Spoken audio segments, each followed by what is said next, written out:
Bienvenue sur la troisième épisode du cours de jQuery. Donc on va faire tout d'abord un petit rappel sur les notions qu'on a vues précédemment. On va débuter par les filtres sur les attributs. On va compléter ce qu'on a vu sur les attributs.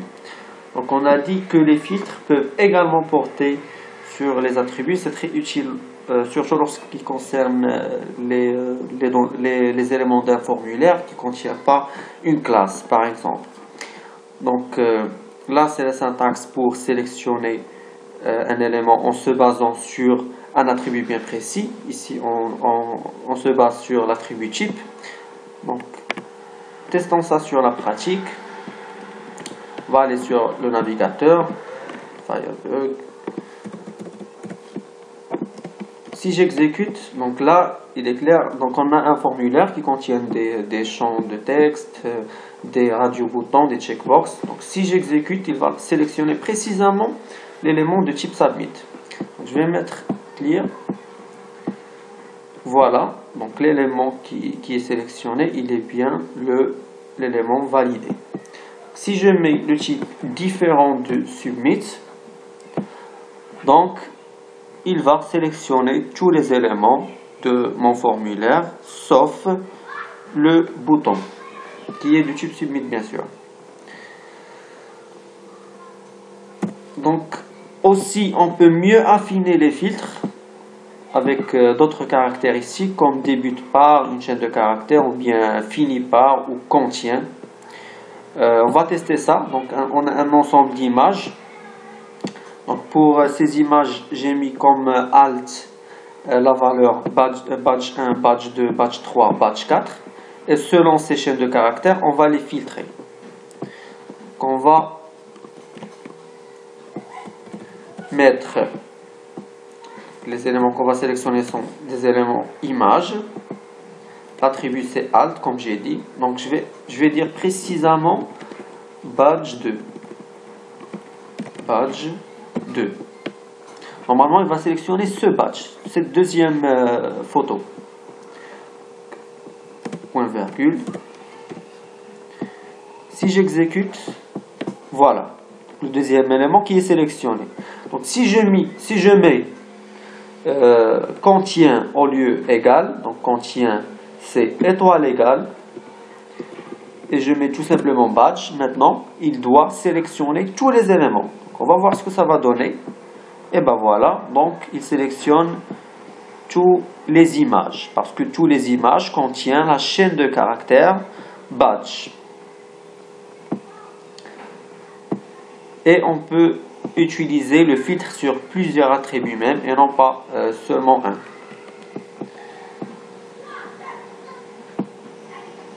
Aussi, pour mieux affiner les éléments d'un formulaire, on peut utiliser d'autres critères comme enable pour les éléments actifs ou disabled pour les éléments qui sont inactifs de mon formulaire. Un simple exemple d'utilisation, si on veut activer un bouton, donc à travers certaines conditions, si une case est cochée, donc on active le bouton. Donc pour sélectionner ce bouton qui est désactivé, on peut affiner par le filtre disabled. Ainsi checked et selected. On va tester ces filtres. Si je reviens, donc de toute façon je n'ai qu'un seul formulaire, donc c'est pas la peine de spécifier le formulaire. Donc si je mets tout simplement checkbox, donc maintenant il va sélectionner tous les checkbox, tous les cases à cocher. Voilà, exactement, c'est exactement ça. Donc il a sélectionner tous les éléments checkbox. Si je mets deux points checked pour affiner sur les éléments qui sont cochés, donc maintenant il faut qu'il sélectionne le premier et le troisième. Je vais mettre exécuter et ben voilà, les éléments qui sont sélectionnés c'est le premier et le troisième. Ainsi pour enabled,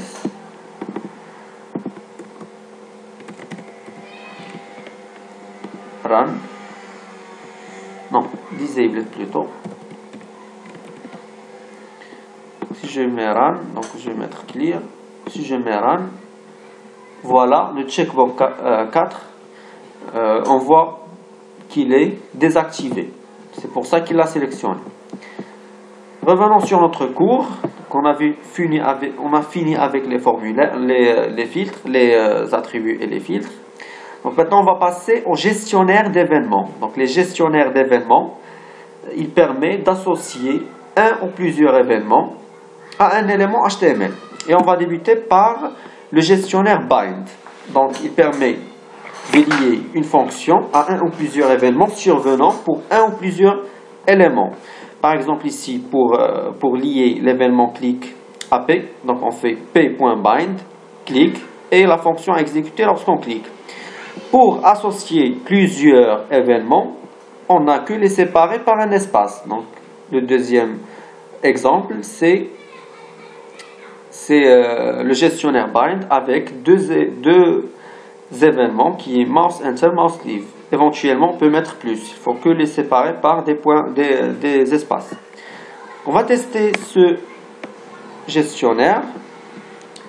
Je vais le tester pour ce tableau. Donc, je vais mettre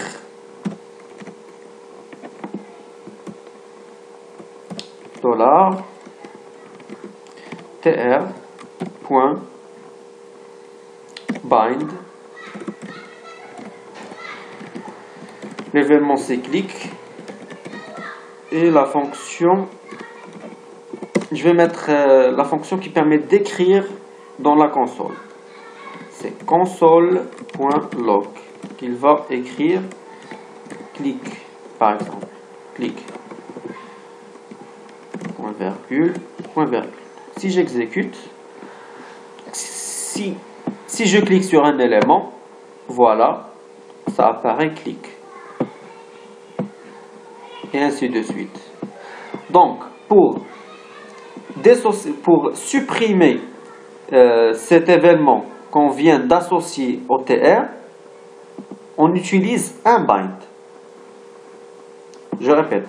Donc, pour supprimer cette association, on a associé l'événement click à TR. Pour supprimer les événements associés à TR, on utilise un bind. Donc, comment on va faire?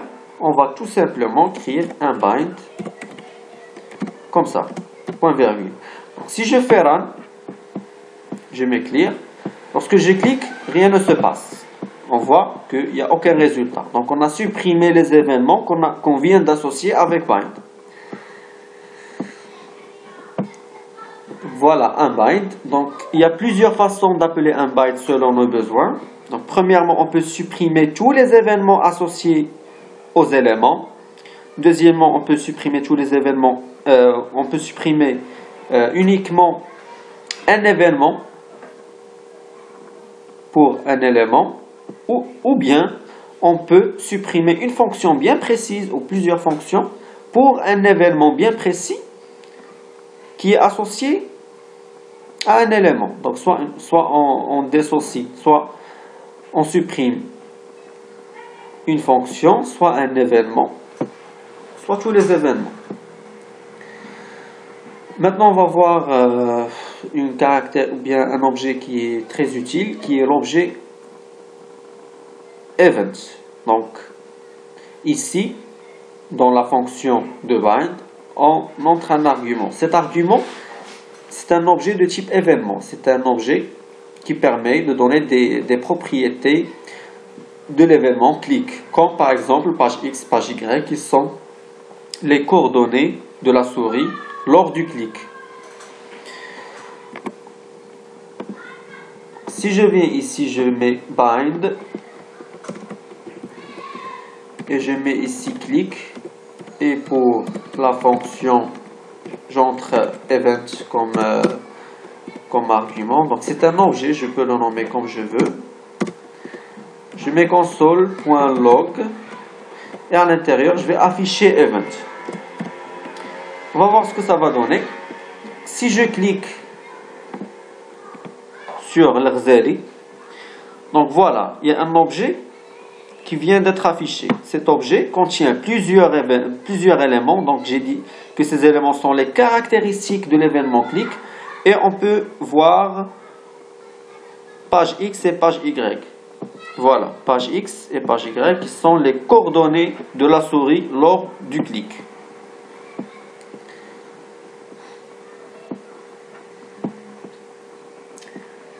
Il y a éventuellement le gestionnaire d'événements One. Ce gestionnaire d'événements permet d'exécuter l'action une seule fois. Si je veux la réexécuter, ça ne passe pas. Donc, comme si je fais un bind et après le premier clic, je mets un bind.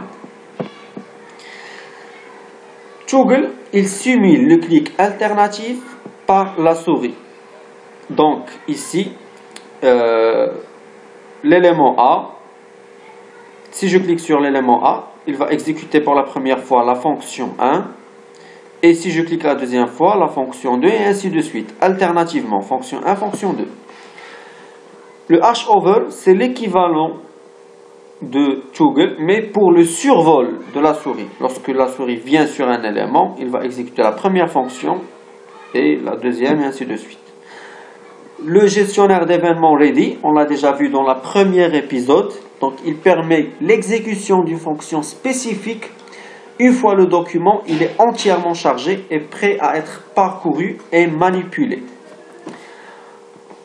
Donc, vous pouvez constater que ces gestionnaires d'événements qu'on vient de voir sont très utiles et simples à utiliser, mais ils ont un petit inconvénient, c'est que ces gestionnaires nous exécutent que sur les éléments déjà existants sur notre page et non pas pour les éléments feature.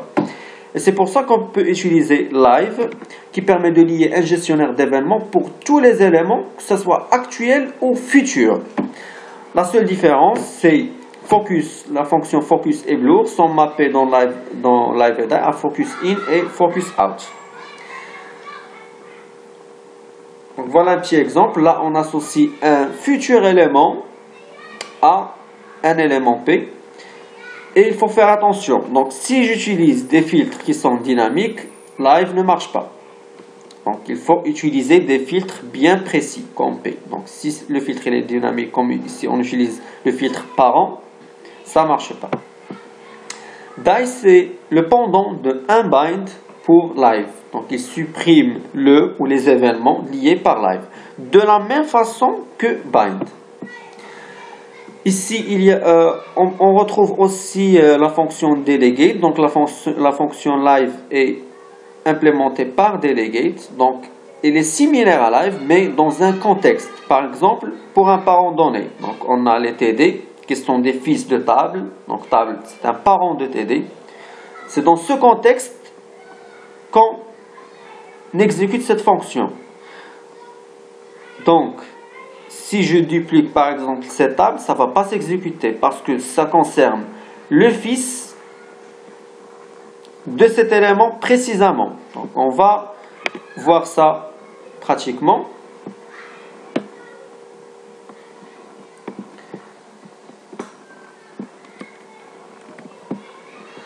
Donc par exemple, pour le tableau, donc j'ai mis une classe qui s'appelle ma classe qui permet de colorer. Qui prend comme un background noir, donc ça va permettre de colorer ce que je vais cliquer en noir, va rajouter cette classe CSS. Donc si j'exécute, si je clique, on voit bien qu'il colore les éléments en noir, les éléments TD de la table. Donc maintenant je vais dupliquer la table avec la méthode clone.